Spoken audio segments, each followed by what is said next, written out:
If you want a coach to pinpoint where the best high school football in the country is played, you'll usually hear Pennsylvania, Texas, Florida, and right here in Ohio. And if that's true, it makes Moeller's run all the more impressive in the big school division, chasing a three-peat, something that hasn't happened since Cleveland St. Ignatius won 5 straight titles in the 90s. Just one more game stands between John Rodenberg's team and a trip to the Horseshoe. Matt Coughlin kicked 5 field goals for Mo, his second a 54-yard blast.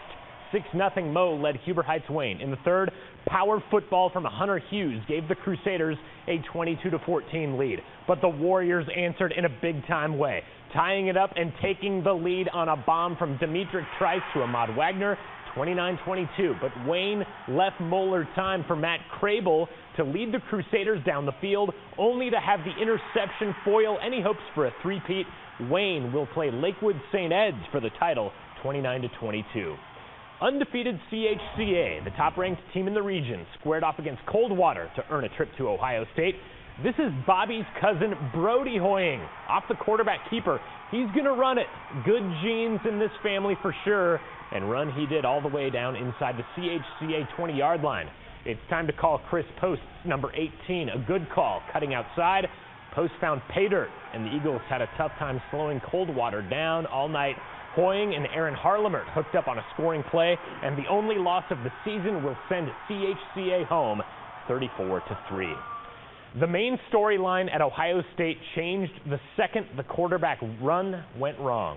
Before the cart came onto the field, the college football world was wondering if the number 6 Buckeyes were winning convincingly enough, collecting enough so-called style points to get into the playoff if someone ahead of them stumbled. It all assumed, of course, the Buckeyes would win out and even be in that situation.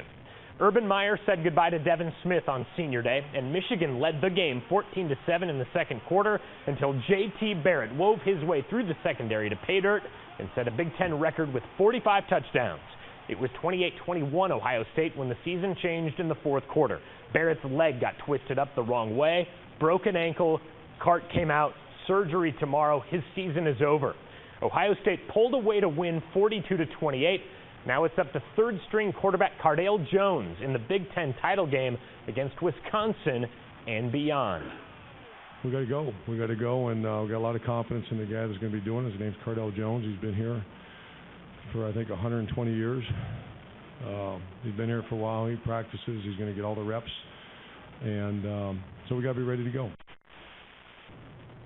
Tommy Tuberville used to get this fired up about his defense, but not today. Jeff Luke put the smackdown on scrambling Temple quarterback P.J. Walker. Leviticus Payne recovered the fumble, and it set UC up at the doorstep. Down 3-0 in the second.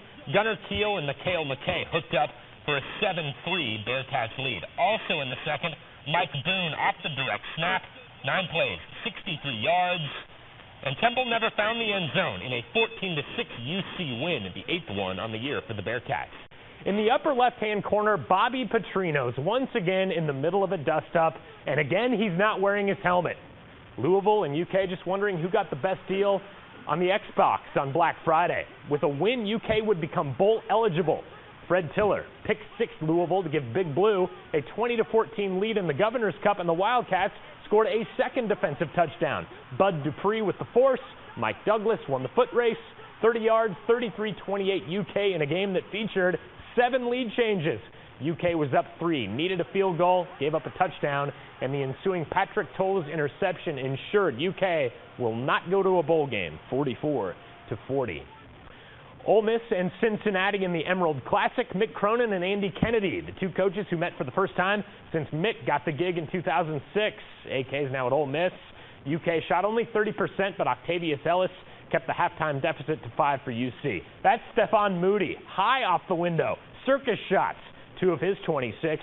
Ole Miss was 5 of 10 from behind the arc. UC just 2 of 19. And the Bearcats lost for the first time this year, 66-54.